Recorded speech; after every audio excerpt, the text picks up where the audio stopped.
Bonjour à tous et bienvenue sur StartPod, le podcast dédié à l'entrepreneuriat et au développement personnel.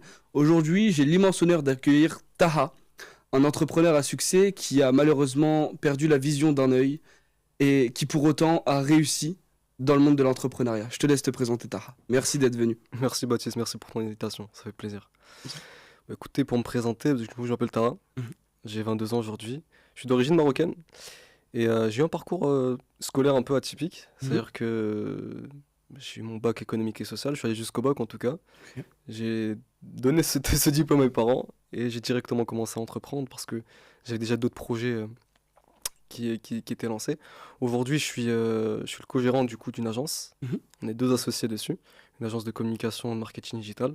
On cherche à accompagner les entreprises à développer leur visibilité en ligne et à les aider justement à se faire connaître sur les réseaux sociaux, à travers la création de sites internet, de campagnes marketing, etc. Et la particularité, c'est qu'on arrive à transformer ça sous forme d'accompagnement qui sont finançables par l'État. D'accord. Du coup, ça fait que voilà, on accompagne les gens à travers des formations, des accompagnements à ce niveau-là. Donc pour se digitaliser et avoir une présence en ligne. Et du coup, pour raconter un peu mon parcours, moi là-bas, je suis né au Maroc. Je suis venu à l'âge de 1 an et demi, 2 ans, en France. Je suis né à Rabat exactement. Et j'ai été éduqué dans une famille qui était très scolaire. Mes parents sont 2 personnes extraordinaires qui ont fait pendant 30 ans quasiment... ils ont les 30 premières années de leur vie, en tout cas, ils étaient dans les études. Donc ma mère a un bac plus 6 en enseignement. Elle était professeure de français au Maroc. Mon père avait un bac plus 5 en droit. Il a failli devenir juge. Et ils ont littéralement tout sacrifié. De A à Z. Pour venir à ma naissance, et ils sont venus découvrir la France. D'accord. Et ils se sont rendus compte que c'était un environnement qui était beaucoup plus propice à ma réussite, à mon éducation, que de mon pays d'origine. Surtout à cette époque-là. Et pour ça, je leur serai, je pense, éternellement reconnaissant parce que c'est grâce à tout ce qu'ils ont pu accomplir et tous les sacrifices qu'ils ont fait que j'en suis là aujourd'hui, littéralement. C'est pour moi une force, un courage extraordinaire. C'est comme si demain je te disais, tu t'abandonnes tout ce que tu as accompli et tu vas recommencer à zéro ailleurs, sans que tu puisses utiliser tes diplômes, sans que tu puisses utiliser tes bagages, sans que tu puisses utiliser rien du tout. Ma mère est une femme, en plus, ça qui porte le foulard, donc pas possible de travailler ici pour elle à ce moment-là en plus. Mon père, ses diplômes ne sont pas reconnus en France. C'est un énorme sacrifice qu'ils ont fait pour juste pour moi, parce que je suis l'aîné, tu vois. Ils auraient pu faire ça plus tard pour mes petits frères et sœurs, mais non, ils l'ont fait pour moi dès le début, dès ma naissance. Wow. Et pour moi, ça a été c'est la chose, en tout cas, pour laquelle je leur serai en plus en reconnaissance et en gratitude pour tous les sacrifices qu'ils ont fait pour moi. C'est énorme. Et d'ailleurs, c'est ça qui m'a poussé à entreprendre, justement. C'est de me dire que, en fait, je me dois de leur rendre la vie qu'ils méritent, tu vois. Pour tout ce qu'ils ont pu accomplir et tous les sacrifices qu'ils ont fait, à quel point ils se sont cassés le dos pour nous permettre de pouvoir avoir un environnement qui était plus propice à nous élever, à nous éduquer. Ma mère a fait d'énormes sacrifices. Elle m'a payé des écoles privées catholiques justement parce qu'on vivait dans un quartier, pour m'éloigner des mauvaises fréquentations. Elle est partie investir des milliers et des cents pour juste nous préserver justement de notre environnement, tu vois. Et du coup, concrètement, c'est l'une des raisons en tout cas pour lesquelles je me bats aujourd'hui et pour lesquelles j'entreprends et pour lesquelles j'ai démarré à entreprendre en tout cas. On va revenir sur une des grosses problématiques de ta vie. Tu m'as dit que tu avais perdu la vision d'un œil. Ouais, un œil, ouais. Et comment ça s'est passé dans ton parcours entrepreneurial ou même ta vie personnelle ? Comment est-ce que tu l'as pris pour toi et pour ton développement ? Alors, moi, tu sais, j'ai une philosophie. Je pars du principe que rien de ce qui ne m'arrive n'est contre moi. D'accord. C'est-à-dire que je suis croyant et je pars du principe que Dieu ne va rien mettre sur mon chemin pour me rendre malheureux, pour me faire souffrir. Tout ce que je vis au quotidien, c'est uniquement pour me permettre de devenir meilleur. C'est un seul objectif. Me faire évoluer et me forger. Donc, en fait, j'accepte. Qu'importe l'obstacle, qu'importe l'épreuve, qu'importe la personne qui se met sur mon chemin, je sais que c'est une manière pour Dieu de communiquer avec moi et de m'enseigner des choses. D'accord. Tu vois. Du coup, cette expérience que j'ai eue justement lorsque j'ai perdu mon œil, pour moi, je la prends vraiment comme une expérience en fait. Je le prends même pas comme une épreuve ou comme une difficulté. Je me dis, tu sais, l'être humain, il perçoit sa réalité à travers ses 5 sens. Je te retire 50% dans tes sens, tu vas percevoir la réalité différemment. Moi, je me suis dit peut-être que Dieu essaie de me faire percevoir une autre facette de la réalité à travers la perte de cet œil. Ça a été dur au début, en tout cas surtout pour ma famille. L'opération est très douloureuse. C'est juste en soi, c'est une opération sur la cornée, donc une greffe. On a fait une greffe.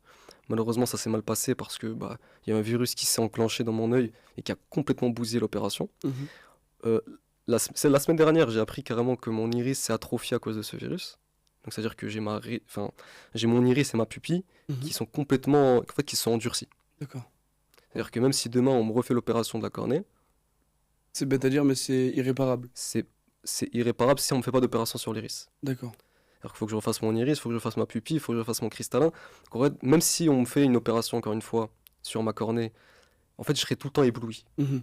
C'est-à-dire qu'en fait, là, actuellement, ma pupille est en mode nuit, en fait. Ouais, en fait, Elle t'as est une sorte de voile devant ton œil. Ouais, en fait, c'est une opacité de la cornée qui a mal été greffée, Mhm. qui a mal cicatrisé. Et surtout, aujourd'hui, en fait, je suis en mode nuit. D'accord. Tu vois, quand t'es à la lumière, Mhm. t'as ta pupille qui se rétracte, C'est ça, ou bien ouais. qui s'agrandit, Mhm. Bah là, actuellement, ma pupille est tout le temps en mode grosse, tu vois, elle Ouais, est ouais, agrandie, je tu vois, vois. ouais. Et malheureusement, même si on me fait une opération, ça ne changera pas grand-chose. Et sur le coup, ça a été dur Mhm. de l'apprendre, de se dire, ah, ok, donc là, c'est c'est plus qu'une simple opération sur la cornée. Et puis même, ça engendre ne pas passer le permis, enfin plein de choses qui font Ouais. que t'es bloqué, mais toi, du coup, tu le prends pas comme un blocage, en fait. Tu dis, dans tous les cas, il y aura quelque chose qui va faire que je vais pouvoir avancer. C'est ça. C'est que même, au-delà de ça, c'est que t'as l'impression qu'au final, si ça t'arrive, c'est par hasard. Mhm. Tu vois, il n'y a pas d'hasard. Mhm. Quand je prends un peu de recul et je me rends compte à quel point la vie elle est millimétrée, que notre propre existence c'est un putain de miracle en Mhm. réalité. Non, c'est clair. Ta naissance c'est une victoire. Ouais. Tu nais en tant que vainqueur. Tu as fait une course contre 300 millions de personnes et tu as gagné cette course. Tu vois. Exactement. Donc au final, ta simple présence, ta simple existence, c'est un miracle. Donc tout ce qui t'arrive, en réalité, même si tu peux le percevoir comme quelque chose de positif ou négatif, parce qu'au final c'est nous qui donnons un sens et de la valeur Mhm. aux événements qui nous arrivent. Tout est neutre fondamentalement. Vraiment. Et si tu pars du principe que Dieu t'aime et que c'est de l'amour infini, tu te rends compte que tout ce qui t'arrive c'est pour ton bien. C'est vrai. Tu vois. Mais c'est toi qui donnes un sens et de la valeur à ces choses-là. Moi je préfère voir le verre à moitié vide. À moitié. Ouais, que je raconte moi. Je préfère voir le verre à moitié plein plutôt que de me dire que c'est contre moi et pourquoi moi et je souffre et de machin. Non, il y a des choses à prendre de ça en fait. Je me demande à chaque fois qu'est-ce que Dieu essaie de m'enseigner à travers cette expérience. C'est tout, je m'arrête à là en fait. Ok. Je rebondis sur ça. Quelle est ta source d'inspiration? Ma plus grande source d'inspiration, Hmm. alors, déjà c'est mon oncle. Ok. C'est une personne extraordinaire qui m'a beaucoup apporté dans ma vie. Que ce soit en termes de comportement, de principe, même d'entrepreneuriat parce qu'il entreprend. Il a sa propre entreprise avec qui j'ai pu travailler pendant un moment. C'est ma plus grande source d'inspiration aujourd'hui. Après, j'ai d'autres personnes. Hein. Ouais. Il y a Mohamed BDJ, c'est quelqu'un d'extraordinaire que je respecte énormément. Et même si je n'ai pas eu l'occasion de le côtoyer énormément, Mhm. ça reste quelqu'un qui m'a beaucoup apporté, même à distance, parce que pendant un moment, je travaillais avec lui. Mhm. Prime, je sais pas si tu connais Prime, Ouais. C'était un youtubeur avant? le youtubeur, ouais. Mhm. La mentalité qu'il a donnée, les croyances qu'il débloque, Mhm. ce gars-là, sont incroyables, Mhm. impressionnants. Son parcours, etc., ça m'a beaucoup aussi inspiré. C'est vraiment les 3 personnes qui m'inspirent le plus aujourd'hui, c'est vraiment ces 3-là. Mon oncle, Mohamed BDJ et Prime. Oh. Juste à travers leur état d'esprit et la force, la discipline qu'ils ont. Mhm. Tu penses qu'avoir un mentor dans la vie, quel que soit le domaine C'est ultra d'activité, important. c'est ultra important, ouais. C'est ultra important. Mhm. C'est la base. Je pense que il faut forcément écouter une personne en tout cas, ou des gens qui ont atteint les résultats que tu veux atteindre. Mhm. Tu vois. C'est comme demain, tu veux, je sais pas moi, faire un gâteau, tu vas chercher t'entourer d'un pâtissier qui peut t'apprendre à faire un gâteau, C'est ça. tu vois. Mais ouais, je pense que, en fait, d'ailleurs, ce qui ne pourra jamais remplacer, enfin, ce que ne pourra jamais remplacer l'intelligence artificielle, c'est justement l'expérience humaine, Mhm. tu vois, Et l'instinct aussi. et l'instinct. Moi, je dis souvent, on a un sixième sens, c'est l'instinct. On sent quelque chose quand, je sais pas, imaginons demain, on a le choix entre 2 chemins. Ouais, Notre instinct, il va aller vers ce chemin-là. ouais. Et en fait, faut le suivre, cet instinct. Et donc, ce que l'intelligence artificielle ne pourra, entre guillemets, Jamais pas reproduire. remplacer, C'est vrai, c'est ça. c'est l'instinct. pour C'est moi. l'instinct, c'est l'intuition, c'est en Ouais. fait toutes ces capacités spirituelles que tu as au final. Mhm. Ouais, clairement. Clairement, clairement. Mais l'expérience de chaque être humain, c'est une richesse extraordinaire. Et du coup, s'entourer d'un mentor qui a atteint les résultats que tu veux, qui est passé par le parcours que tu veux entreprendre, qui peut t'éviter justement de vivre enfin, faire certaines erreurs en quelque sorte. Mhm. Pour moi, c'est ultra important. Une facilité, c'est un raccourci que tu peux entreprendre. Mhm. Et malheureusement, il y a beaucoup d'entrepreneurs qui s'entêtent à vouloir faire les choses d'eux-mêmes, sans se former, sans chercher à se faire coacher, sans se faire accompagner. Mhm. Et du coup, en fait, ils se mangent tous les murs C'est qu'ils ça. auraient pu éviter en ayant un mentor. Et là, on parle d'erreurs, d'échecs. Et toi, qu'est-ce que tu penses par rapport à l'échec? Est-ce qu'il faut rebondir après un échec? Est-ce qu'il faut s'asseoir sur cet échec? C'est quoi ta vision par rapport à ça? J'ai la même vision que Socrate. C'est-à-dire, si tu peux développer? Socrate, il a dit une fois, il disait, la chute n'est pas un échec, le véritable échec, c'est le fait de rester là où est-ce qu'on a chuté. C'est vrai. Tu vois? C'est le fait de stagner. Quand on rebondit pas après un échec, c'est là où est-ce que tu as vraiment échoué. C'est ça. C'est quand tu ne cherches pas à comprendre, à apprendre, à te Mhm. demander justement qu'est-ce que Dieu essaie de m'enseigner à travers cet échec. Ouais. Tu vois? Mhm. À évoluer. Parce qu'au final, stagner dans un monde qui évolue, c'est régresser. Tu ne peux pas stagner fondamentalement. Le C'est monde, vrai. il avance avec ou sans toi. C'est ça. Tu vois? Donc si le monde, il avance, Ouah, pardon. Si le monde, il avance, mais que toi, tu restes là où est-ce que t'es, au final, le monde est dans le présent. Ouais. C'est toi qui recules. Exactement. Tu vois?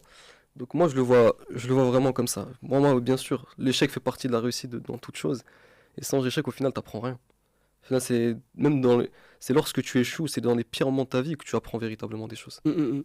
Est-ce que pour toi, la résilience et la foi sont les meilleurs investissements dans la vie? La résilience et la foi, la résilience, c'est quoi? Qu'est-ce que tu définis par résilience? Le fait d'être accrocheur, enfin de s'accrocher jusqu'à la fin et Persévérer. voilà, de la persévérance. Ouais. Persévérance, c'est la base. C'est la Mhm. clé du succès, en fait. Mhm. Quand tu regardes, quand tu prends un peu de recul. C'est littéralement la clé du succès. Mhm. Tu persévères dans n'importe quel domaine, au bout d'un moment, tu finis par arriver. C'est ça. Tu vois? Il y a beaucoup de gens qui abandonnent en cours alors qu'ils sont à ça de la réussite et ils se disent bah vas-y c'est bon, ça marche pas alors que ça marche peut-être pas pendant 1 an, 2 ans et la 3e année c'est là où est-ce que waouh. Parce Tu qu'on veut tout t'épanouis. vite. Mm. On veut tout vite. Ouais. On est dans une génération fast-food. Le monde a Ouais, été, je a suis été d'accord avec construit sur le fast-food, l'argent rapide, les résultats rapides. Mhm. Et c'est ce qu'on nous prône aussi sur les réseaux sociaux. On Ouais. nous prône que ça. C'est vrai. Et quand tu vois justement des personnes qui disent que ça prend du temps, qu'il faut apprendre, il faut se former, il faut vivre des expériences, C'est eux qui ont raison. mais on les écoute pas. Mm. On les prend pour des arnaqueurs, pour C'est des ça. escrocs, pour des trucs, alors que c'est eux qui disent la vérité. Exactement. Et la foi, excuse-moi, c'est vrai que Ouais, j'ai pas- la foi. Ouais. Pour moi, la foi, c'est. Tu sais, la foi, il n'y a rien de religieux dans la foi. Enfin, moi, je pense, Mhm. personnellement. Pour moi, la foi, c'est juste la croyance intime, forte, personnelle en quelque chose. Et pour moi, c'est la base. C'est-à-dire que tu ne peux rien accomplir si tu n'y crois pas. Qu'est-ce que tu. Enfin, comment est-ce que tu peux faire quelque chose, comment est-ce que tu peux accomplir quelque chose si déjà à la base, tu n'y crois pas? Ça. Mhm. Si tu n'y crois pas, bah, tu vas jamais arriver. Mm. Entre une personne qui croit qu'elle va réussir et une personne qui croit qu'elle va pas réussir, Une grande différence. Il y a un écart. il y a Voilà. une différence. Mais en tout cas, dans les deux cas, les deux ils ont raison. Mm. Que tu crois que tu vas arriver ou que tu crois que tu vas pas arriver, dans les deux cas, tu as raison. Pour moi, c'est ça la foi. Tu vois? C'est le fait d'y croire profondément de manière intense, Ouais. à mort. Mm. C'est-à-dire que ça doit s'ancrer en toi. C'est pas juste en mode de ouais, j'y pense. Ouais, c'est ça. C'est vraiment le fait de croire en C'est un toi degré et- de croyance, c'est ça. Ouais. C'est un degré de croyance qui s'ancre dans ton âme, dans Mhm. ton subconscient. Tu vois? Et moi, je dis souvent, quand on veut, on peut, mais quand on peut, on veut pas. Très souvent, il y a des gens. C'est vrai. Non, mais c'est vrai, C'est vrai. Ce que tu c'est dis. vrai. Quand on veut, on peut, Mais et quand on peut, on veut pas. C'est plus fort que l'être humain. C'est des gens qui n'arrivent pas à avoir le contrôle de soi et se dire, allez, je vais me lancer, je vais m'accrocher à fond, j'ai la niaque. Et au final, malheureusement, il y a des gens qui lâchent vraiment en cours de route et c'est ça que j'arrive pas à comprendre. Parce que ta croyance et ton pourquoi n'est pas assez fort, en fait. Ouais, je pense. Tu sais pas pourquoi est-ce que tu fais les choses. Ça. Tu sais pas pourquoi est-ce que tu te lèves pour travailler. Voilà. Qu'est-ce que... Enfin... Tu vois ce que je veux dire ou pas? Mhm. Pour moi, je pense que avant de se fixer n'importe quel objectif, il faut se demander pourquoi est-ce que je vais atteindre tel objectif. Mhm. Tu vois? Qu'est-ce qui va te pousser à te lever chaque matin, à donner le meilleur de toi-même, pour mettre en place des actions à répétition, sur du long terme, tous les jours, chaque semaine, chaque mois, pour atteindre un objectif. Ça. Si tu crois pas et que tu sais pas pourquoi est-ce que tu le fais, Mhm. bah, tu vas jamais le faire. Moi, je dis souvent, il faut choisir Enfin, il faut avoir une vision et il faut choisir sa mission. Pourquoi tu fais ça? Et le pourquoi, il revient très souvent, comme tu me le dis. Et les gens, ils n'ont pas de pourquoi, très souvent. Ils ont juste peut-être la vision, mais ils n'ont pas de mission. Et c'est ça que je recommande aux gens, c'est d'essayer de trouver le pourquoi vous voulez faire ça. Quelle est quelle est la répercussion de votre choix? Bon, moi, je dis souvent ça. Après, c'est quelque chose de banal en vrai, de bidon, mais c'est hyper important. Ouais, ça paraît banal. Tu sais, quand tu le dis, ça paraît toujours Mm. banal. Mais quand tu prends un peu de recul, tu te rends compte que c'est ultra puissant. C'est ce qui te, ce qui t'anime en fait, ce qui te Mhm. motive. Ta source principale de motivation, c'est ton pourquoi. Mhm. Tu vois. Mais encore une fois, si t'es perdu, en fait, souvent les gens ils décident d'entreprendre souvent par effet de mode. Ouais, très Tu souvent. entreprends par effet de mode, du coup, tu suis le mouvement. En fait, ils reproduisent le même cycle Mhm. qu'a reproduit l'éducation nationale, à mettre les gens dans des cases, à leur dire prenez ce chemin pour arriver à tel résultat. Bah, avec les réseaux sociaux, justement, ce type de podcasts, etc., ça pousse les gens justement à entreprendre, mais ils ne savent pas pourquoi est-ce qu'ils entreprennent. C'est ça. Et souvent, en fait, ils gardent leur même comportement et la même mentalité qu'ils avaient dans le monde du salariat. Alors que c'est pas du tout, Alors que c'est pas du tout pareil. Du tout. C'est une folie, mais tu sais que vraiment, je rencontre de plus en plus de personnes qui se comportent exactement dans l'entrepreneuriat comme ils se sont comportés dans le monde du salariat. Mhm. C'est-à-dire Pas du que, tout pareil. alors que c'est deux mentalités totalement différentes. C'est-à-dire qu'ils cherchent à cracher sur les autres, à les rabaisser Mhm. pour Alors eux que se mettre dans une position, dans un poste. Mais ça, c'est ce que tu fais dans le monde du dans le salariat. salariat, voilà. C'est ça. Tu L'entrepreneuriat, craches sur c'est tes de l'entraînement. collègues pour toi derrière récupérer le poste que tu veux. Voilà, Mais dans l'entrepreneuriat, c'est pas ça.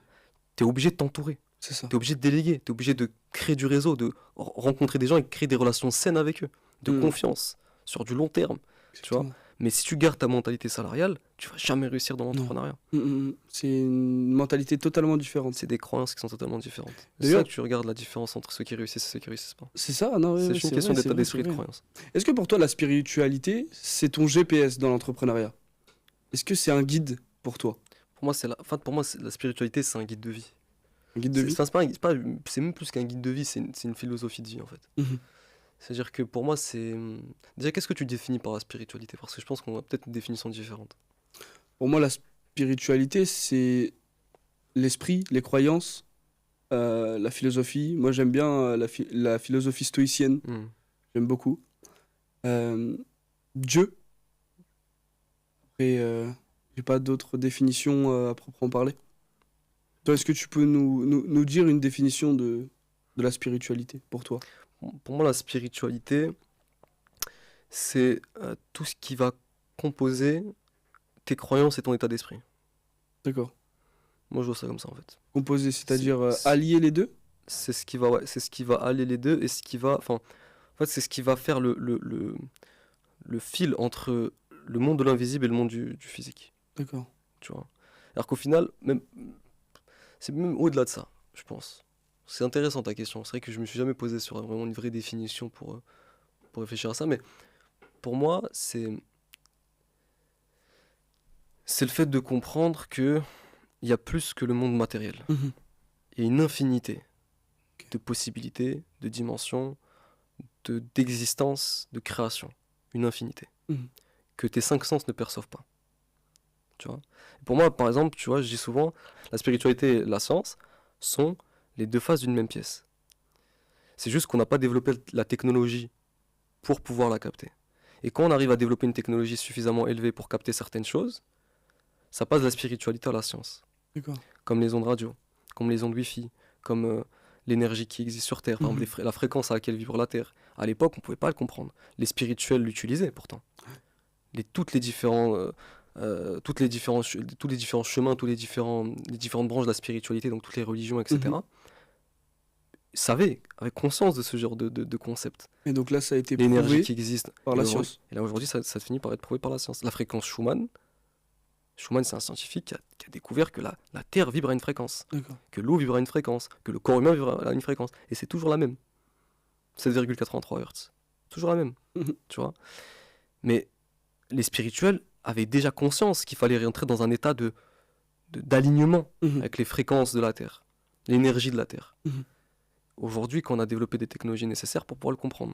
Donc c'est passé de la spiritualité à la science. Pour moi, au final, la spiritualité, c'est juste ce que la science n'a pas encore compris. D'accord. Tu penses qu'il y a des réelles possibilités d'évolution par rapport à la science et la spiritualité? Bien sûr. Bien sûr. Mais Mm. aujourd'hui, l'état de la science, c'est juste un état embryonnaire. Mhm. On est au tout début. Ouais. Par rapport à ce que d'autres civilisations ont déjà eu accès comme technologie, on est dans un état embryonnaire. Mhm. On ne sait encore rien, en fait. Et comment tu peux me dire, quand les... À l'ancienne, hein, je te parle des Égyptiens, etc. Comment ils ont construit les pyramides avec des matériaux, mais avec leurs mains, Mais carrément? ça, c'est les historiens qui nous racontent ça. T'en penses quoi de tout ça? Mais c'est du bullshit, Tu penses? bien sûr. Mais 95% de l'histoire qu'on nous raconte, c'est du bullshit. Oui. Tu sais qu'on n'a pas de recul sur 300 ans. Mhm. Au-delà de 300 ans, on ne sait pas ce qui s'est passé. Tu vois? Maintenant, aujourd'hui, on est en train de rentrer, justement, en train de découvrir de nouvelles choses. Mais fondamentalement, c'est ce qu'on nous raconte, c'est de la... En tout cas, À l'école? à l'école, Mm. c'est de la merde. Mhm. On nous raconte n'importe quoi. Tu sais qu'aujourd'hui, les scientifiques sont fascinés à quel point certaines sculptures, justement, en Égypte, les pyramides, Petra, les Aztèques, les Mayas, ce qu'ils ont laissé derrière eux en termes de vestiges, tu te dis, mais c'est impossible C'est ça. qu'un être humain avec des claquettes en bois, une pioche et une pierre a pu construire des choses comme ça. C'est Ouais, impossible. non, c'est clair. La technologie qu'ils avaient à l'époque était bien plus élevée que ce qu'on en pense aujourd'hui. C'est ça. Tu penses qu'il y a eu une On- autre civilisation avant nous, sur Terre? Mais bien sûr. Bien Plusieurs? sûr qu'il y avait bien, plusieurs, mais peut-être Mhm. des milliards peut-être avant. Mhm. Après, moi, je pars du principe que euh, tout a toujours existé. Tu vois. Donc, c'est-à-dire que il n'y a pas vraiment de. Enfin, bon, on va rentrer dans des dimensions temporelles, comme quoi le temps n'est qu'une illusion. Tu Mhm. vois. On a juste amélioré les choses. On a juste amélioré. Et surtout, on perçoit qu'une partie de la réalité. Du coup, on croit comprendre, mais on comprend rien. Mhm. Tu vois. Et en tout cas, par rapport à ce que tu me disais, pour revenir juste aux civilisations, etc., bien sûr qu'ils avaient un niveau de spiritualité, un niveau mental, un niveau psychologique, un niveau de technologie qui nous dépasse aujourd'hui. Ouais, 1000 fois. Mais c'est 1000 impossible. fois. Mais là, carrément, frère, je t'ai dit, hein, il y a des scientifiques qui se disent, mais c'est impossible que certaines sculptures ont été faites à la main. C'est-à-dire qu'il y a forcément eu du laser. Il y a des sculptures qui ont été c'est forcément faites au laser. Au micromètre près, c'était parfait. Il y a des trucs, même au laser aujourd'hui, on n'est pas capable de les refaire. Quoi. Mhm. Donc comment est-ce qu'un homme avec une pioche et une pelle et des sandales en bois, il aurait pu faire une chose pareille? C'est impossible. Donc oui, forcément, soit ils ont été aidés, soit eux-mêmes, ils avaient déjà une technologie qui était suffisamment élevée pour pouvoir construire ce genre de choses. Tu penses que ça va se savoir un jour ou l'autre? Bien sûr que ça va se savoir. Mais ça se sait déjà, en fait. C'est juste pas répandu à la communauté scientifique et historienne. Mhm. Mais ça se sait déjà. Après, pourquoi est-ce qu'on nous le cache? Aucune idée. Pourquoi est-ce qu'on chercherait aussi? Là, ils veulent pas chercher, ils veulent pas se mettre de problèmes dans la tête et ils cherchent pas. Et puis Ça, c'est voilà. encore une autre problématique. Pourquoi est-ce que les gens ne vont pas chercher plus loin que le bout de leur nez? Mhm. Parce on les met dans un système où ils n'ont pas le temps de chercher. La société. On les fout dans une société où ils n'ont pas le temps de se poser ce genre de questions. Tu vois? Mhm. On les laisse bloquer dans des futilités, dans des combats, dans des causes qui C'est ça. n'ont aucun sens et qui ne vont aller nulle part. Tu vois? C'est- Mais bref, ça c'est encore autre chose. Tu commences à me rentrer dans des sujets, Non, on va mais aller loin. non, mais c'est hyper important de parler de la société en général. Quand on te met dans des cases, quand le métro boulot dodo, comme on entend parler partout, Mm. c'est très important de sensibiliser les gens. Mm. Alors, en fait, quand tu rentres dans l'entrepreneuriat, il n'y a plus de salariat. T'as une cause, t'as quelque chose à aller chercher, t'as quelque chose à développer. Mm. Alors, c'est pas du tout le salariat et l'entrepreneuriat, je pense que pour réussir en tout cas, et pour avoir et pour laisser quelque chose au monde, Mm. je pense que tout passe par l'entrepreneuriat. Pour laisser un héritage. Et pour laisser une cause de vie à quelqu'un, Ouais. tu vois, Tu sais, quand je parle d'héritage, je parle pas forcément d'argent. Ah oui, Je parle en termes d'héritage, ouais, l'impact que tu voilà, peux avoir c'est ça, sur les autres. exactement. Bien sûr, tu dois entreprendre. Mais c'est pour ça que le métier d'artiste aussi, en réalité, c'est de l'entrepreneuriat. C'est ça. Tu vois? Mhm. Les métiers de chercheur, pour moi, le chercheur, c'est un entrepreneur au final. Il fait Mhm. ses propres recherches, il fait ses propres trucs. C'est ça. Bon, c'est vrai qu'il peut être financé différemment, mais en fait, quand tu travailles en tant qu'indépendant, tu peux laisser effectivement quelque chose de plus. Mhm. Mais quand tu bosses pour quelqu'un, au final, qu'est-ce que tu laisses? Tu l'enrichis lui, c'est tout. Voilà, c'est ça. Tu l'enrichis lui, c'est Ouais. tout. Et puis il y a des entreprises, je regardais, je faisais des analyses, les marges qui se font par rapport au salaire. Et en fait, ça, je comprends pas, c'est une injustice complète. Je prends l'exemple, imaginons, de Célio. Je prends une entreprise basique. Hein. Le mec qui va emballer, qui va mettre tout ça dans un carton, etc., qui est en intérim, ou en CDD ou en CDI, tu vas le payer au SMIC, 1002, 1004, alors que ce mec, sans lui, tu ferais pas marcher ta boîte. Tu vois ce que je veux dire? Et la rémunération de ces salariés, malheureusement, elle est trop basse. Tu sais que c'est drôle, hein. Mais Trop tout à l'heure, basse. on en parlait avec le bot, là, quand je suis arrivé. Ouais. On se disait, mais c'est fou. On a quand même réussi à nous faire rentrer dans le crâne qu'une heure de notre vie, ça vaut 10 balles. C'est ça. C'est une folie. C'est ça. C'est-à-dire qu'une heure de ton temps, ça vaut 10 euros. Justement, je lui ai posé la question, je lui ai dit, toi là, imagine, je te donne tout de suite là, 1 milliard d'euros. Mais en contrepartie, demain, tu te réveilles pas. Tu les acceptes ou pas? Là, je te pose la question là. Est-ce que tu les prends si demain tu meurs? C'est 1 milliard d'euros. Je te donne 1 milliard d'euros, est-ce que tu accepterais de les prendre si tu meurs demain? Oui. Tu les prendrais toi? Je le donne à mes enfants. Lui, c'est le mec exceptionnel à qui on peut pas faire ce genre de coup. En tout cas, le Bolt, il m'a dit non. Ok. Et pourquoi? Parce qu'il m'a dit, ma vie vaut plus qu'1 milliard d'euros. Mhm. Donc je lui ai dit, pourquoi est-ce que tu accepterais d'échanger une heure de ton temps contre 10 euros? Si ta vie vaut plus qu'1 milliard d'euros. Ta vie, c'est quoi? C'est ton temps. C'est le temps qui te reste sur Terre. Donc pourquoi est-ce que tu acceptes d'échanger une heure de ton temps contre 10 balles? Ouais. Il m'a dit, putain, t'as raison. Tu vois. Et malheureusement, c'est ce qu'on a mis dans le crâne de la majorité des gens autour de nous. On leur a fait 90%. accepter cette réalité. Et pour moi, justement, quand tu décides d'entreprendre, quand tu décides de sortir de ce système, c'est par amour propre. Mhm. C'est par estime de soi, estime de ton temps. C'est quand tu pars du principe que ton temps et que toi, ton être, vaut plus de temps, vaut plus de liberté, vaut plus d'argent, vaut plus de... et que ta famille et que les gens qui t'entourent, etc., ils valent plus que ce système-là. Alors pourquoi on dit le temps c'est de l'argent? C'est parce que... Parce qu'on échange une heure de notre temps contre 10 balles. C'est ça. 35 heures contre un salaire. Mhm. C'est ça. Ouais. Le temps, c'est de l'argent. Tu vois? Mhm. Mais on a réussi à monétiser le temps. Tu vois? Mais c'est grave, c'est la chose la plus précieuse que tu possèdes en tant qu'être humain. Il n'y a pas plus précieux que le temps. Parce J'ai qu'au vu un final, film c'est- la dernière fois sur ça. Hmm. Un mec, il avait une montre. Mhm. Je sais plus le nom du film. Hein. Il avait un chrono sur lui. Ouais, ok, je vois. Tu l'as vu ou pas? Je crois que je vois ce qu'on Ouais. continue. Et il avait un chrono sur lui. Mm. Et donc, bah, chaque minute qui défile, le chrono il baisse. Et sa vie aussi, elle se rapproche de la mort. Il devait faire des missions, ou alors il devait aider les gens, ou tuer, je sais plus exactement. Mais à chaque fois qu'il faisait une bonne action, Gagner du temps. il gagnait du temps.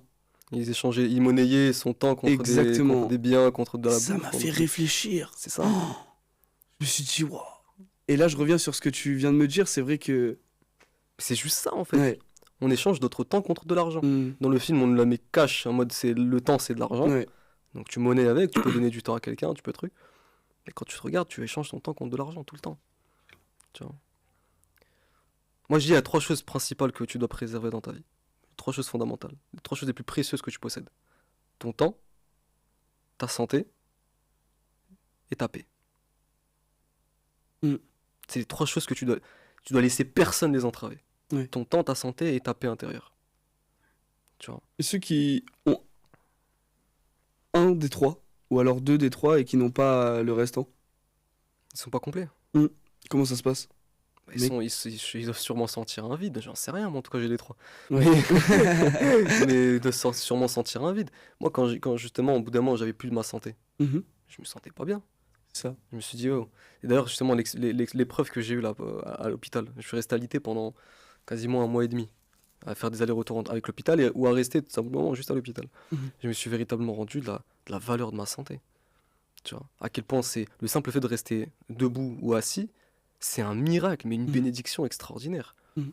J'ai perdu un œil, mais j'ai vécu une expérience qui me fait prendre conscience qu'en fait, c'est rien par rapport à ce que d'autres vivent. Exactement. Et à quel point ma santé, elle est précieuse. Mais je pense que quand t'as pas vécu d'expérience comme celle que t'as vécue, Mm. les gens ils se rendent pas compte de la chance qu'ils ont, C'est ça. en fait. Ils prennent ça pour acquis. Exactement. C'est banal. Moi, jamais c'est j'ai banal. pris quelque chose pour acquis. Dans tout ce que je fais, dans tout ce que j'ai eu, j'ai jamais pris les choses pour acquis parce que je me dis, demain, il n'y a plus rien. C'est ça. Tu vois? Rien ne t'appartient au final. Exactement. Rien ne t'appartient. Rien du tout. Même ton propre corps, qui est censé être la chose qui t'appartient le plus sur cette terre, tu vas le rendre à la mort. C'est ça. Il t'appartient pas. C'est un véhicule dans lequel tu vis l'expérience, mais fondamentalement, il t'appartient pas. Donc le prendre pour acquis, ne pas en prendre soin, ce serait l'équivalent justement de... Enfin, tu m'as compris, je pense. Ouais, Tu vois je t'ai entièrement compris. C'est dingue. Et au final, quand tu prends conscience que, En fait, c'est quand tu prends les choses pour acquis que tu arrêtes d'en prendre soin, que tu Mhm. arrêtes de voir la véritable valeur que ça a dans ta vie, Exactement. et même que tu arrêtes d'être en reconnaissance et en gratitude Ouais. de les avoir. Regarde l'amour. Voilà, bah, j'allais le dire. L'amour, au début, c'est bien, c'est joyeux, on en prend soin, tout ça. Ouais, on se séduit, fur et à on rentre dans mesure. un truc, ouais. Du temps, on se lasse, malheureusement. Pour certaines personnes, non, hein. Mais il y a des petits trucs, des baisses d'attention, etc. Et au final, on n'en prend pas soin. Et au final, on perd l'amour qu'on a eu pour cette personne. Et vice-versa. Tu sais que moi, justement, j'avais fait un truc avec ma copine. Mhm.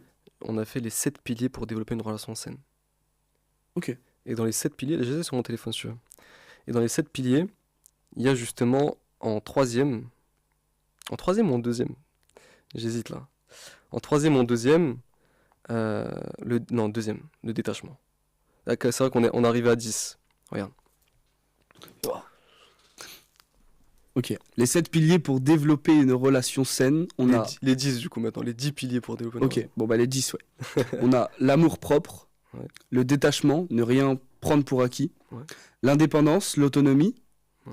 la compréhension de l'autre, Ouais, quatrième pilier, la patience, cinquième la pilier. science du pas, Ouais. le respect, la réciprocité, c'est ça? C'est la réciprocité, ouais.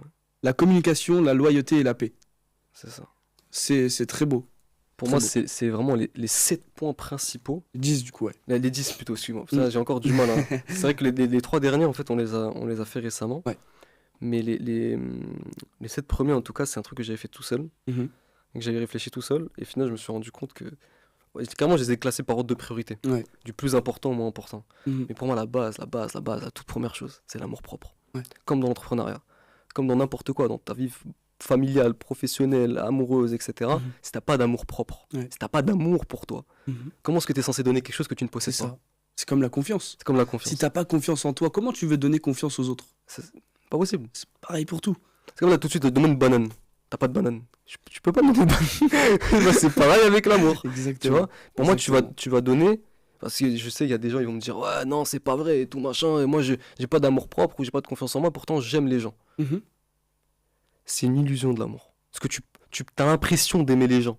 Mais c'est pas de l'amour que tu Mhm. donnes. C'est pas le véritable amour que tu donnes. C'est l'illusion de l'amour. Tout le côté sombre de l'amour. Mhm. L'amour, c'est je t'aime, je te veux du bien à la base. C'est Mhm. ça. C'est je t'aime, je te veux du bien, je veux que tu sois heureux. Avec ou sans moi. Que je participe à ce bonheur ou pas, je veux que tu sois heureux. Mhm. Tu vois, c'est ça le véritable amour. Mais aujourd'hui, les gens, comment est-ce qu'ils s'aiment? Je t'aime, mais fais attention. Ouais. Ne trompe pas. Fais pas ci, fais pas ça. Va pas voir ailleurs.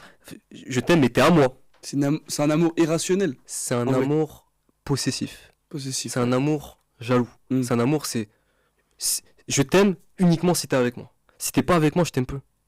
Ouais. Si tu me trahis ou si pour X ou Y raison, tu pars, je t'aime plus, je te déteste. C'est pour ça que de l'amour à la haine, il y a qu'un pas. Mais c'est pas le véritable amour, ça.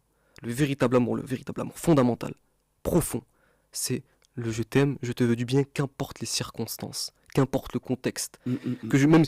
Que je puisse être avec toi ou pas, que je puisse participer au bonheur que je te souhaite Mm. ou pas, dans les deux cas, je t'aime et je te veux du bien. Il s'arrête là. Il Ouais. n'y a pas ce truc-là. Et c'est pour ça que le deuxième point, c'est le détachement. Parce que t'arrêtes de prendre l'autre pour acquis. Ouais. T'arrêtes de te dire que ça t'appartient, que c'est à toi, que c'est ton truc, C'est ça. c'est ta chose. Mhm. Au final, quand tu es dans cet amour-là, donc cette illusion de l'amour, tu es dans une forme de...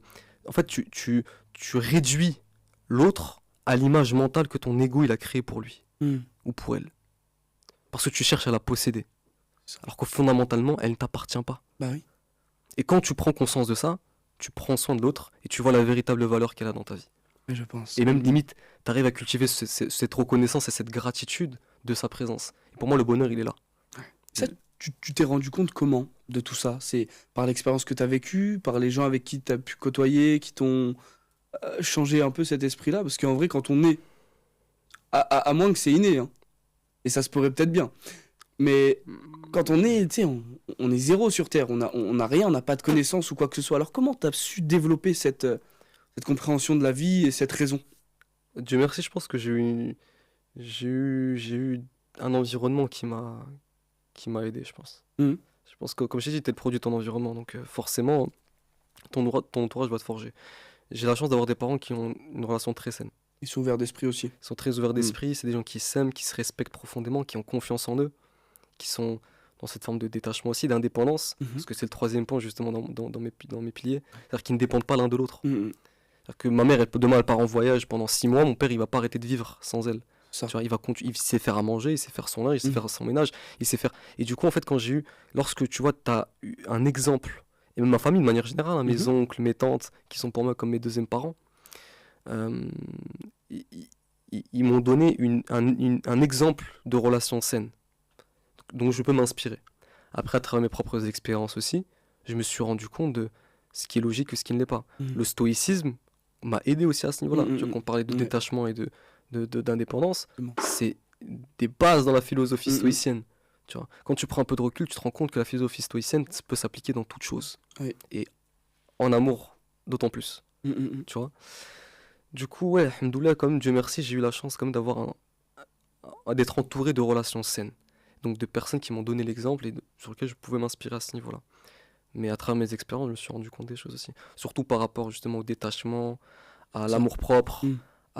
tu vois, et tout le reste des autres piliers qui arrivent derrière. Et du coup, Taha, t'es co-gérant d'une agence de communication digitale afin d'aider les entreprises ou les particuliers à se développer C'est ça. dans le digital. Exactement. Est-ce que tu peux nous expliquer un peu plus ce que tu proposes, ce que tu fais dans ce domaine? Du coup, en soi, on propose plusieurs types de prestations, que ce soit de la création de sites internet, la création de contenu sur les réseaux sociaux. Mhm. Donc on cherche à aider les gens à développer leur visibilité, leurs réseaux sociaux, que ce soit sur Instagram, sur Facebook, etc. On fait de l'implémentation d'intelligence artificielle dans les D'accord. process d'entreprise, que ce soit des chatbots, des IA de prospection, Mhm. donc pour automatiser la prospection sur les réseaux sociaux notamment. On fait quoi d'autre? On peut faire des campagnes marketing, on peut faire du montage vidéo, on peut faire tout ce qui est logo, charte graphique, graphisme, identité visuelle, etc., etc. Mhm. Et on propose aussi des accompagnements et des formations Personnalisé? personnalisées, ouais, Du effectivement. coaching? On peut faire du coaching, ouais, effectivement, D'accord. ouais. En one-on-one avec justement des entreprises, notamment grâce à l'OPCO. Donc c'est Ouais. finançable par l'État. Par l'État, comme tu disais au Ouais, début. effectivement.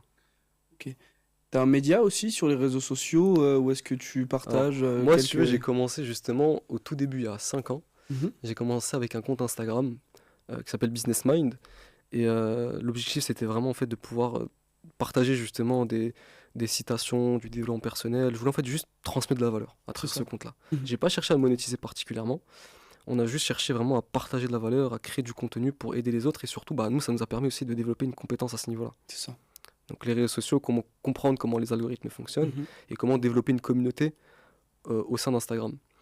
C'est vrai que je l'ai mis un peu sur le côté pour me concentrer plus sur mon agence et sur mes projets. Mais c'est un média ouais, que j'ai beaucoup aimé animer et que je vais relancer prochainement, Inch'Allah. C'est pas fini, ouais. C'est pas encore fini, non, c'est que le début. T'as quoi comme projet à peu près sur Business Mind pour développer Là, pour le coup, j'ai développé mon personal branding. Ok. C'est-à-dire que c'est vrai que je me mettais pas du tout en avant sur le compte. Mhm. Et là, je me dis, ça serait cool de pouvoir justement faire ce type de podcast. C'est pour ça que ça me fait plaisir de pouvoir être invité par toi par rapport à ça, parce que c'est la première fois que je m'exerce à cet exercice, vrai. du coup. Il faut le dire. Et ouais, du coup, ouais, je pense que je vais relancer Business Mind à travers ça. Ok, Donc, ouais. on pourra faire des posts collaboratifs. Grand plaisir. Du coup, ouais, plus sur le personal branding, Ouais, si l'image si de je marque, puis dire, ouais. ouais, l'image de marque. Ouais. Il y a Silwan, Ouais. je crois qu'on en avait déjà parlé, et Ouais, tout, ouais. qui est axé beaucoup sur le personal branding. Ouais. Le fait de développer une image de marque avec sa valeur et son authenticité. Un jour, j'étais dans un séminaire, un meeting. Mm. Justement, j'ai pu avoir l'occasion de rencontrer Silwan et d'autres entrepreneurs. Ouais, j'ai vu ça, ouais. Et je sais plus c'est qui. Si c'est Chris Jenda qui me disait, je sais pas si tu vois Ouais, qui je sais c'est, qui. c'est un trader, etc. Ouais, je sais. Il me disait, le personal branding, c'est très puissant. Ouais. Tu sais pourquoi? Quand on dit aberrant, tu penses à qui? GMK. Ouais. Tu vois? Et donc, c'est toutes ces mimiques, ces phrases, ces jeux de mots, avec l'intonation qu'ils donnent, etc., Ouais, qui font que tu vas reconnaître la reconnais personne. direct Tu la vois ce que je veux dire? personne. Ouais, clairement. Donc, je pense que c'est un point super, super intéressant à développer petit à petit. Même pour moi, hein, pour mes podcasts, etc., j'essaye de transmettre une valeur, de transmettre un oral assez pro, mais en même temps, essayer de réguler avec moi aussi ma vie perso. Parce que si dans la vie perso, entre guillemets, tu fais le guignol, et que dans ta vie pro, t'es vraiment très sérieux et tout, tu joues Ouais, deux personnalités. ouais, En ouais, fin de compte, il faut que tu aies une personnalité. clairement. Ouais. Donc ça, c'est l'image de marque à développer. Et donc c'est ce que tu vas faire du coup, c'est ce que tu vas C'est ce proposer. que je compte faire justement sur Business Mind. Et pourquoi pas à l'avenir faire tu sais, des conférences, des événements, Ouais, rassembler du monde, tu vois, carrément, partager de la valeur avec eux. carrément. Moi, c'est un de mes objectifs. J'aime beaucoup monter sur scène et transmettre de la valeur. C'est un exercice sur lequel j'ai déjà pu. Bah, à l'époque, bah, d'ailleurs, c'est vrai que j'en ai pas parlé dans mon parcours, mais j'ai fait des compagnies de MLM. Mhm. Donc, j'ai fait IAM Academy Oui, notamment, etc. Donc, j'ai eu une expérience quasiment pendant 4 ans avec eux. Ça m'a beaucoup, beaucoup aidé. On se rend pas compte que mais le marketing relationnel, c'est une industrie, même si on peut la critiquer, oui. hein, dire l'industrie en tant que telle, elle est belle. Tu Mhm. vois, c'est l'humain qui a derrière qui peut malheureusement la salir. Mais fondamentalement, c'est une industrie qui t'apporte énormément de choses, d'un point de Mhm. vue en termes de compétences sociales Et relationnel et également. relationnelles, en termes d'éloquence, en termes de mentalité, en termes d'état d'esprit. Honnêtement, ça m'a forgé à mort. Mhm. Mon expérience dans le marketing relationnel, ça m'a énormément forgé. Mhm. Aujourd'hui, dans mon business, en tout cas dans ma société, c'est ce qui me permet littéralement de pouvoir gérer mon entreprise, en fait. C'est ça. Tu vois. Puis en vrai, on le voit, hein, t'es à l'aise oralement, t'es éloquent, donc moi je te vois très très bien monter sur scène et parler à un public quelconque, hein. Ouais, ça, Franchement. ouais, carrément. Et puis t'as ce côté image personnelle. Tu sais, tu t'accroches la personne, tu la fais rentrer dans ta bulle. Non mais c'est vrai. Tu la fais rentrer dans ta bulle et t'arrives à transmettre tes valeurs Mm. que tes parents et l'éducation de tes parents t'ont inculqué. Et Ouais, c'est énorme. Très peu de gens arrivent à faire ça, hein. ouais, clairement. De transmettre quelque chose juste à l'oral, sans forcément montrer quelque chose ou quoi que ce soit. C'est quelque chose de très puissant que je pense t'as peut-être dû travailler ou pas du tout. Mais en tout cas, Ouais, c'est impressionnant. je pense que dans le MLM, comme je t'ai dit, en soi, ça aide à Ouais, faire ça. ça t'a aidé. Tu vois. Mhm. Après, tu vois, on parlait d'entrepreneuriat depuis tout à l'heure, etc. Mais tu vois, tu me parlais de l'éducation de mes parents. Je pense que ça a été aussi à cause de ça. Ma mère est professeure de français. Elle Ouais. m'a toujours poussé en fait à Mhm. lire des livres. Du coup, en fait, mon vocabulaire naturellement s'est énormément enrichi à travers ça. Alors que quand j'étais petit, j'avais pas de téléphone, j'avais pas de trucs. Bon, je regardais un peu la télé, on regardait les dessins animés, C'est les ça, ouais. mangas, les animés. Mhm. D'ailleurs, ça m'a beaucoup, beaucoup aussi. Aussi les animés, ouais. Ah, les animés, ça m'a Parce éduqué qu'il à y a une mort, hein. morale derrière ça. Il y a une profondeur Mhm. psychologique, une profondeur spirituelle aussi, Mhm. qui nous transmettent à travers les mangas, les animés, qui est incroyable Ouais. en réalité. Et ça m'a beaucoup éduqué. Ma mère, c'est la première qui me mettait devant Naruto quand j'étais petit, Ah tu ouais, vois. jusqu'à Donc, là. ouais, non, c'est impressionnant. Et justement, dans le MLM, j'ai cherché justement à garder cette éducation, ces principes, ces valeurs. Mhm. Comme je t'ai dit, mes parents m'ont donné une éducation qui est extrêmement riche, Mhm. tu vois. Et d'ailleurs, c'est justement, que je te disais tout à l'heure, c'est ce qui m'a poussé à entreprendre, c'est ce gap que je ressentais entre l'éducation très riche qui m'avait inculqué Mhm. et la vie pauvre qu'on menait. Ouais. Tu sais, au bout d'un moment, tu te dis, mais c'est pas possible. Comment des parents en or comme ça, qui t'ont donné une éducation qui se base sur de l'amour, sur du respect, de la bienveillance par rapport aux autres, etc., peuvent vivre une telle vie. Mhm. Et juste ça, en fait, on parlait de pourquoi tout à l'heure, mais Ouais. c'est ça qui m'a poussé à entreprendre. Et je me suis Mhm. dit que si je devais entreprendre en respectant l'éducation qu'on m'a inculquée, D'accord. tu vois, les valeurs qu'on m'a inculquées. Et donc là, t'essayes d'allier les deux. C'est d'allier les deux justement dans le business. Ouais. Ouais. Et je pense C'est trop que c'est important. comme ça que tu réussiras, je pense. On espère. On espère. En tout cas, on est au début, Ouais. mais on espère de garder ça sur. En fait, c'est le chemin le plus long, mais le plus fastidieux, mais qui est au final le plus méritant au final. Mhm. Tu vois. Quand tu restes aligné avec tes principes et tes valeurs, et que tu cherches plus à satisfaire l'autre Exactement. à travers la valeur que tu apportes, plutôt qu'à satisfaire un intérêt personnel. Mhm. Tu Et vois. moi, je le vois, hein, je préfère faire plaisir à des gens que j'aime bien que moi de me faire plaisir. Mais me faire plaisir, attends, en termes matériels, hein, bien Mhm. sûr, me faire plaisir, voyager tout seul, etc. Ça, Ça, je tu le kiffes. fais tout le temps. Vraiment, Tu penses que c'est important le voyage quand tu entreprends? oui, je pense. Qu'est-ce que ça t'apporte, toi, de voyager? La confiance en soi, avant Ouais. tout. Ouais. Personnellement, moi, je pars très souvent seul, on va Ouais. dire, en voyage. Et j'arrive à prendre mes repères très vite, à avoir d'autant plus confiance en moi. Mhm. Parce qu'en fait, je me dis, je suis pas chez moi, je suis pas à domicile, mais je dois me... Sortir de ta zone de confort. Voilà, exactement. Ouais. Je sors de ma zone de confort et je m'adapte aux cultures, etc. La dernière fois, je suis allé au Maroc, d'ailleurs, très très beau pays. Merci, c'est gentil. Et je me suis adapté à la culture, Effectivement. tu vois. Ouais. Je me suis adapté, voilà, je sortais en djellaba. Bon, je suis 100% français, un petit côté vietnamien, mais tu vois, je sortais en djellaba. Je me fondais en fait dans la masse. Ouais. Et c'est ça que j'aime bien, c'est qu'en fin de compte, quand t'es bloqué psychologiquement, quand t'es dans ta bulle, quand t'es pas du tout ouvert d'esprit, ça te bloque complètement sur la vision globale du monde. Ouais, Et je clairement. pense que le fait de voyager, ça m'a permis d'ouvrir les yeux et de reconnaître que, en fin de compte, on n'est qu'un grain de sel sur ce monde Ouais, de ouf. et que on n'a qu'une vie, entre guillemets, donc faut en même temps profiter, en même temps sécuriser ton futur. Tu sais, ce qui est dingue, c'est que malgré le fait qu'on soit qu'une poussière par rapport à l'univers tout entier, on a de la valeur. Oui. Et l'univers nous donne à tous Mhm. autant de valeur et d'amour, Mhm. tu vois. D'accord. C'est impressionnant. Et justement, tu me parlais du coup de la confiance en soi que ça développe, Ouais. mais parce que justement, c'est le fait de sortir de sa zone de confort et Exactement. d'apprendre, en fait, tu découvres Voilà. que tu es capable de réaliser des choses que tu ne te croyais pas capable de réaliser C'est à la ça. base. Tu vois. C'est ça. Je sais pas, d'ailleurs, c'était avec vous dont j'avais parlé la dernière fois quand on s'était vu, Oui. de les trois, tu sais, pour moi, la somme, c'est la somme des trois choses qui fait la confiance en soi. Oui. Et Tu je t'en m'en souviens souviens pas plus exactement, mais si tu peux nous le rappeler. Pour moi, la confiance en soi, c'est la somme de l'amour-propre, donc l'amour de soi, Oui. l'estime de soi et la connaissance de soi. Exactement, je m'en Tu souviens. vois. Mhm. C'est quand tu apprends à te découvrir, à te connaître profondément, que ton niveau de confiance s'élève. Tu vois, au final, c'est quoi ta limite de ta confiance en soi? C'est quoi la limite de ta confiance? J'en ai pas. On va dire la majorité des êtres humains, Mhm. c'est quoi la limite de leur confiance en eux? À quel moment est-ce qu'ils se confrontent à une limite? C'est. Je pense que lorsque. C'est simple, hein, c'est un mot, hein. Zone de confort? Non? Qu'est-ce qui est en dehors de ta zone de confort? L'inconnu? La peur. La peur? Ouais. Et ce qui est intimement lié à la peur, c'est, tu viens de le dire, L'inconnu. l'inconnu. L'inconnu. Ce qui est intimement lié à la peur, c'est l'inconnu. Du coup, si la limite de ta confiance en soi, c'est toutes La- tes peurs, Mhm. et que la peur est intimement liée à l'inconnu, bah la confiance, elle doit être liée à quoi? À la connaissance. Mhm. Demain, tu vas présenter un sujet que tu maîtrises devant des gens. Si tu le maîtrises et que tu le connais par cœur, tu auras beaucoup plus confiance en toi à en clair, parler c'est clair. que si tu le connaissais pas du tout. Bah, Mm. pour moi, la confiance en soi, c'est pareil.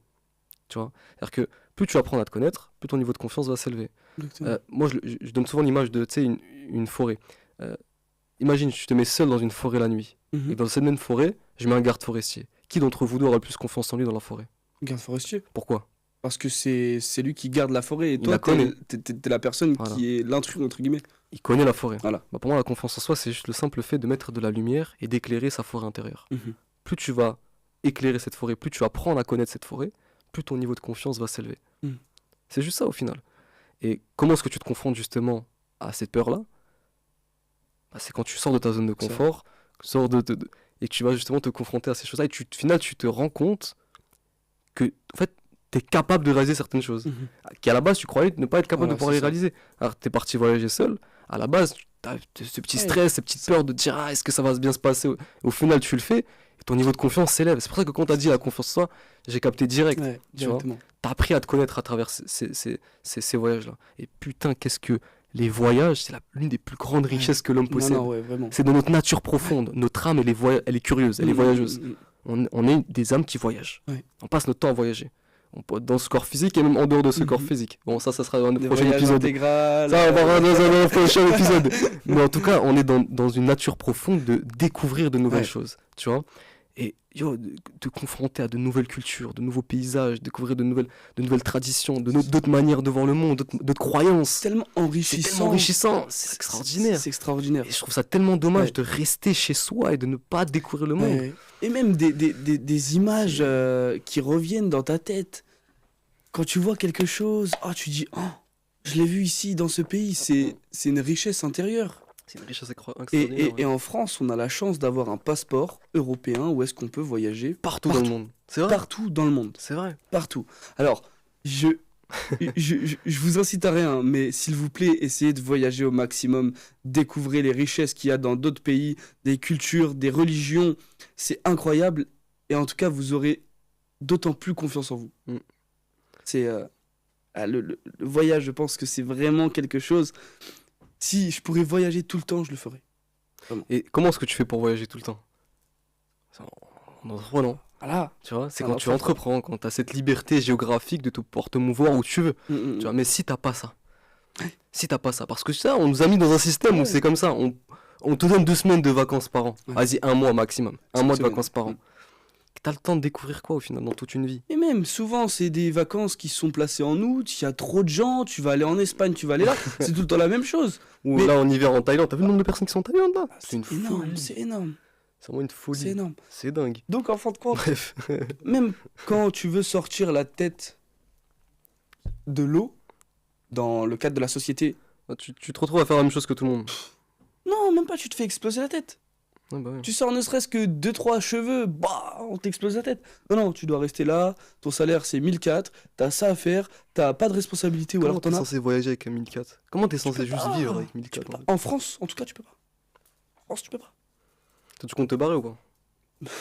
Vraie question. Largement. Et mon meilleur ami là, il est là, Lucas. Ouais. Largement qu'on va se barrer. Largement. Vous voulez vous barrer où? Canada, Suisse. C'est pas encore, c'est à réfléchir, mais Franchement, allez voir Malte. Malte, intéressant. Malte, bah, j'y suis parti solo. T'es parti sur Ouais, la Malte? je suis allé solo à Malte. Excellent endroit, j'ai découvert plein de gens. Ah, là, j'y vais le mois Découvert, prochain. Le mois prochain? Ouais, je vais le mois Tout seul? prochain. Avec un groupe d'entrepreneurs. On va faire un séminaire. Incroyable, Stylé. incroyable, incroyable. Et ouais, non, Malte, c'est cool, hein. Franchement, c'est la première fois que tu vas aller? Ouais, ça prend, je Ouais. vais aller, ouais. Mais j'ai des contacts en fait à Malte Mhm. qui me disent que franchement, que ce soit au niveau de la qualité de vie, au niveau du fiscalement, Ouais. pas se mentir, c'est ultra Ah intéressant. oui, de oui, ouf. oui, c'est un paradis fiscal, hein. C'est un paradis fiscal, mais il y a aussi du réseau à se faire. Ah Apparemment, oui, il y a des énormément. entrepreneurs, il y a énormément d'entrepreneurs qui Énormément. sont là-bas. Ouais, ouais. Et pour moi, genre, tu vois, tu sais, trouver un pays pour s'expatrier, pour moi, il y a 3 points principaux. C'est l'environnement qu'il y a là-bas, Mhm. la météo, parce que bordel, qu'est-ce que j'aime pas le froid. Mais même, non, mais Déteste le froid. d'un point de vue mental, Même, tu mental, sors, tu c'est ça. regardes, il fait gris. T'es pas envie, bien, voilà, c'est ça, t'es fatigué, C'est t'es ça. pas bien, tu te C'est ça. sens mal, t'es dégoûté de la Mhm. vie. C'est vrai, mais c'est pour ça Non, que mais ouais. sur Paris, on est aigri. Exact, C'est- mais c'est vrai. Parce que la météo, elle est pas... Plus 300 jours sur 365. C'est une folie. Ouais. Et dernière chose, c'est est-ce que fiscalement c'est intéressant Ouais. ou pas? Après, il y a aussi la religion, il y a pas mal de. Moi, il y a pas mal de choses en réalité, moi je prends en compte. Mais tu vois, par exemple, un pays comme Malte ou comme Dubaï, c'est vraiment les 2 pays, moi personnellement, qui m'intéressent Ouais. le plus pour m'expatrier. Ouais, ouais. Parce que tu te rends compte que véritablement, il y a un environnement, c'est stimulant en fait. C'est sécurisant aussi. C'est- Regarde la Dubaï. sécurité, ah ouais, je c'est regardais fou. le classement des pays les plus sécurisés. Ouais. Je crois en premier, t'as l'Irlande, il me semble. Ouais. Et Après, puis, les Irlandais, ils sont tous sympas là-bas. ouais, ouais. Et J'ai ma tante ensuite, qui habite là-bas, donc je sais. ensuite, ouais, t'as tout ce qui est Suisse, Singapour. Mais je pense que Dubaï. Dubaï est plus sécurisé encore. Ouais, C'est bah, pourquoi hein? non. Parce que là-bas, la police, elle rigole pas. Ah oui. gros. Ouais, ouais, Là-bas, ouais. en fait, quand ils ont donné, une telle force à la police, un tel pouvoir, qu'en fait, et en même temps, on les paye bien. Mhm. Les policiers à Dubaï, ils sont extrêmement bien payés. Donc, il n'y a pas moyen de les corrompre. Il Mm. n'y a pas de corruption potentielle. Y a- à Ouais. part les grands trucs, j'en sais rien, je vais pas dire de trucs. Mais en tout cas, je sais que Dubaï, c'est ultra sécure par rapport à ça déjà. Carrément. Tu peux pas déconner. C'est pour ça que, ouais, moi, personnellement, je compte, sur le long terme, en tout cas, dès que j'ai atteint un certain stade financier, je pense à 50K et plus, Ouais. je vais m'installer là-bas. Directement. Directement, ouais. La météo est incroyable en plus. Écoute, Taha, merci beaucoup, beaucoup, beaucoup d'être Merci à toi. venu. Merci d'avoir accepté l'invitation. On peut te retrouver où sur les réseaux sociaux? Alors, j'ai 2 comptes du coup. Ok. J'ai Business Mind. Ok. Donc, de toute façon, ça va laisser apparaître sur le compte, et puis, enfin, sur la vidéo. Et ta.ums. Ok. Donc, tu peux me retrouver sur les réseaux sociaux avec plaisir. Donc, merci à toi surtout pour ton invitation. Avec grand plaisir, plaisir c'était un d'échanger avec échange toi. hyper enrichissant. Je pense que la plupart des gens, n'hésitez pas à dire en commentaire ce que vous en avez pensé, même d'autres sujets de vidéos. Si vous voulez qu'on refasse quelques vidéos avec Taha, c'est avec grand plaisir. Et en tout cas, je te souhaite que du bonheur. Merci Ah. beaucoup, toi aussi. Remercie ta famille au maximum, fais tout pour. En tout cas, Merci beaucoup. c'est ta vision, c'est ta mission, c'est à toi de jouer. Hein, je le dis, life is game. ok. Ouais, c'est clair. Donc fais tout pour et que le meilleur soit pour toi. Merci beaucoup, toi aussi. Je te souhaite que du bonheur. Et franchement, ce que vous faites avec StartPod, c'est incroyable. Continuez Merci, comme ça, frérot. les gars. Merci beaucoup. Un plaisir.